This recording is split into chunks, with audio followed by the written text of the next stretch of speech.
May 19, 1536. A chill permeated the ancient stones of the Queen's lodgings within the Tower of London, a stark contrast to the oppressive humidity of the preceding days. Anne Boleyn, once the vibrant, defiant heart of Henry VIII's England, lay not in restless slumber, but in a peculiar, almost serene wakefulness, awaiting the dawn that would extinguish her incandescent presence. The faint, gray light, filtering through the high, narrow windows, illuminated the stark reality of her confinement, a cruel inversion of the gilded palaces she had once commanded. Her last day was not marked by frantic pleas or tearful despair, but by a quiet, almost unsettling composure that defied the brutality of her fate. The air hung heavy with the unspoken promise of steel, a silent, menacing testament to a kingdom's ruthless will. Her life had never truly been her own, a truth underscored by the macabre preparations unfolding even as the city stirred from its uneasy sleep. The executioner, a master of his grim craft, had arrived from Calais, bringing with him a specially sharpened sword, a subtle yet profound shift from the traditional axe. This unexpected detail, a small mercy perhaps, or merely an ironic flourish, was one of the few courtesies extended to a queen condemned by the very crown she had helped to establish. Anne had, it is said, made a jest of it the night before, observing that the executioner would find her neck slender enough. This chilling gallows humor, whispered among the few who witnessed her final hours, speaks volumes about the extraordinary fortitude of a woman stripped of everything but her dignity. The faint sounds of activity beyond her chamber door, the quiet assembling of guards and officials, served as an inexorable drumbeat towards the inevitable, each tick of the clock sealing her tragic destiny. But this was no ordinary ceremony, for it was the staged demise of a queen, an event designed to send a chilling message across the entire realm. To understand why a queen, once celebrated as the radiant symbol of a new era, could fall so precipitously, one must briefly traverse the tumultuous terrain of her meteoric ascent. Anne Boleyn emerged from the periphery of European courts, possessing not the traditional beauty of her rivals, but an undeniable vivacity, a sharp wit, and a formidable intellect that captivated the King of England. Her very presence challenged the staid conventions of the Tudor court, sparking an intellectual and emotional fire in Henry VIII that would ultimately shatter the religious and political landscape of an entire nation. She offered him not just the tantalizing prospect of a male heir, which his first wife, Catherine of Aragon, had failed to provide, but also a thrilling intellectual partnership and a shared vision for a sovereign, independent England. Their courtship, an audacious 7-year saga of illicit desire and relentless political maneuvering, culminated in the annulment of Henry's first marriage and his defiant break from the authority of Rome. This monumental decision, driven by personal passion and political expediency, reshaped the very foundations of English society, placing Anne at its epicenter. She was a child made queen but never allowed to be a child, her coronation a fragile triumph built on the shifting sands of royal desire and theological revolution. Her every move was scrutinized, her every breath weighted with the expectations of an entire kingdom, all hinging on the elusive promise of a son. Yet something went wrong. The very qualities that had elevated Anne, her assertive nature, her unwavering opinions, her political acumen, began to grate upon a monarch accustomed to unquestioning obedience. The passionate love that had consumed Henry gradually cooled, replaced by a growing impatience and a chilling indifference, particularly as Anne delivered not the longed-for son, but a healthy daughter, Elizabeth. The precariousness of her position, so reliant on the king's volatile affections and the elusive male heir, became brutally apparent. Whispers of her supposed arrogance, of her perceived inability to produce a prince, began to circulate and fester within the viper's nest of the Tudor court. Ambitious courtiers, sensing the monarch's cooling ardor, eagerly positioned themselves to exploit any perceived weakness, planting seeds of doubt and suspicion that would swiftly blossom into the gravest accusations. The atmosphere surrounding the queen became increasingly suffocating, a gilded cage where every word and gesture was misinterpreted, every alliance viewed with suspicion.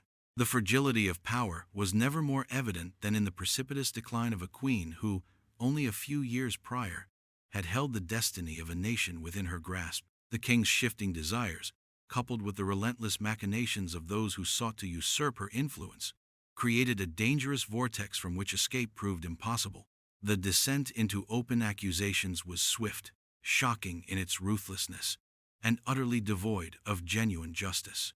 In early May, a series of arrests sent a tremor of disbelief through England. Mark Smeaton, a musician; Sir Henry Norris, a close confidant of the king; Sir Francis Weston and William Brereton, gentlemen of the Privy Chamber; and even her own brother, George Boleyn, Lord Rochford, were all seized and charged with treasonous adultery and incest with the Queen. The charges were flimsy, based on forced confessions and coerced testimony, designed purely to create the appearance of a conspiracy where none existed. The trials that followed were a mockery of legal process. Swift condemnations orchestrated to remove a queen who had outlived her usefulness and ceased to charm her king. The system meant to protect them had become their executioner. There was no real evidence, only rumor amplified by state-sanctioned paranoia, a grim charade enacted to justify a predetermined outcome. Each accusation, however outlandish, served to strip Anne of her reputation, her honor, and ultimately, her life, in a cynical display of absolute power. The sheer audacity of these fabrications underscored the desperate need of the crown to legitimize its actions in the eyes of a bewildered public. This chilling efficiency in manufacturing guilt revealed the terrifying malleability of truth when wielded by an absolute monarch. The weeks of imprisonment leading up to her execution were a period of profound psychological torment for Anne Boleyn, a cruel interlude within the very walls that had once heralded her triumph. Confined to the Queen's lodgings within the Tower, the very suite where she had prepared for her coronation, she was subjected to a relentless psychological assault. The weight of her betrayal, the grotesque nature of the charges, and the absolute abandonment by the man who had once moved heaven and earth for her, pressed down upon her with an unbearable force. Yet, even in this abyss of despair, fragments of her indomitable spirit shone through. She was observed to oscillate between moments of profound grief, collapsing into convulsive weeping, and periods of remarkable composure, even defiant humor. Her faith became her anchor, providing a solace that earthly power could not offer, allowing her to face her impending death with a dignity that astonished her captors. She steadfastly maintained her innocence to all who would listen, particularly regarding the monstrous charges of incest, a clear attempt to completely defile her name and legacy. The profound internal evolution shaped by this external cruelty forged a woman who, though broken, refused to surrender her truth. Her journey through the Tower was a testament to the human spirit's resilience in the face of overwhelming injustice, a haunting prelude to the final act of her public sacrifice. May 19, 1536. As the morning mist reluctantly surrendered to the nascent light, a somber procession began to form within the Tower's precincts. A scaffold, ominously draped in black, stood starkly upon Tower Hill, positioned for maximum visibility for the eager crowd. Thousands had gathered, a morbid assembly of curious onlookers, loyalists, and the genuinely horrified, all drawn by the grim magnet of a queen's final moments. This was no private affair, but a carefully orchestrated spectacle of state violence, designed to instill fear and to unequivocally assert the crown's absolute authority. Anne Boleyn, clothed in a plain gray damask gown and an ermine mantle, walked with a serene dignity towards her fate, her hands clasped before her, a small prayer book clutched tightly. The public's complicity in this horror, their silent witness, underscored the pervasive atmosphere of fear and obedience that permeated society. The execution was not merely an act of justice, however perverted. It was a chilling warning, a visceral demonstration of the consequences for anyone, even a queen, who dared to challenge the king's will. The oppressive silence of the crowd, punctuated only by the distant caw of ravens, created an almost sacred, yet deeply unsettling atmosphere, a collective holding of breath before the inevitable. Upon the scaffold, Anne Boleyn addressed the hushed crowd with a voice that, though soft, carried an unwavering conviction. Her final speech was a masterpiece of careful diplomacy and subtle defiance, designed to protect her daughter, Elizabeth, and to avoid any direct accusation of the king that might jeopardize her child's future. She acknowledged the king's authority, praised his character, and submitted herself to God's will, even as she maintained her innocence. "I am come hither to accuse no man, nor to speak anything of that whereof I am accused," she declared, her words echoing through the assembled throng. "But I pray God save the king and send him long to reign over you, for a gentler nor a more merciful prince was there never." These carefully chosen phrases, imbued with a haunting dignity, shielded her family even as she faced the ultimate betrayal. Then she knelt, her eyes fixed on the heavens, reciting the words of the psalm, "To Christ I commend my soul." The executioner, a skilled swordsman, stood ready, his weapon gleaming in the nascent light. With one swift, clean stroke of the French sword, her extraordinary life was brutally extinguished. Her head, separated from her body, was quickly covered, and her remains unceremoniously placed in an old arrow chest, then interred in an unmarked grave in the chapel of St. Peter ad Vincula within the tower. This was not justice, it was a warning, chilling in its precision and devastating in its finality. The immediate aftermath of Anne's execution was characterized by a chilling efficiency and a deliberate suppression of her memory. Within hours of her death, Henry VIII was making plans for his third marriage to Jane Seymour, a stark and brutal testament to his singular focus on securing a male heir. Her personal effects were seized, her image gradually erased from official portraits, and her name whispered with trepidation in courtly circles. For decades, the official narrative painted her as a scheming seductress, a woman justly condemned for her alleged transgressions. Yet, the story of Anne Boleyn, fueled by the sheer barbarity of her end and the dramatic implications of her life, refused to be entirely silenced.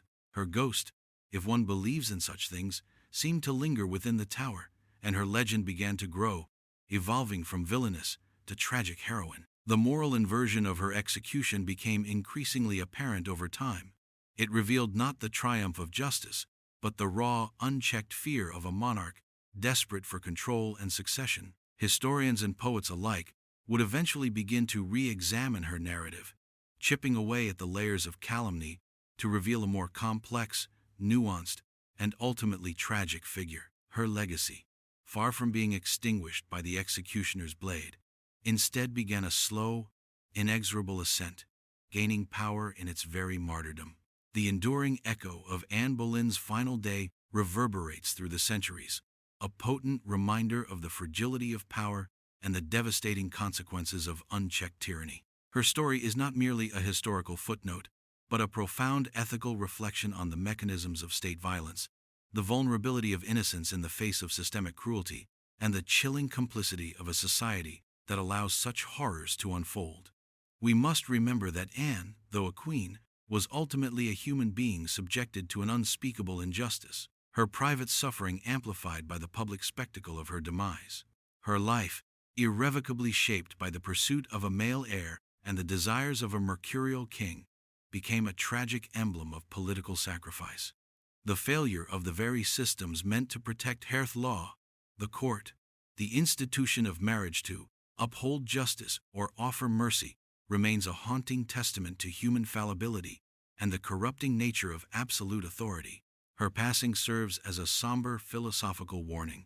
Even in the gilded cages of power, the human spirit can be brutally crushed, yet its quiet defiance and ultimate tragedy can resonate with enduring power, compelling us to remember the cost of cruelty and the solemn weight of history.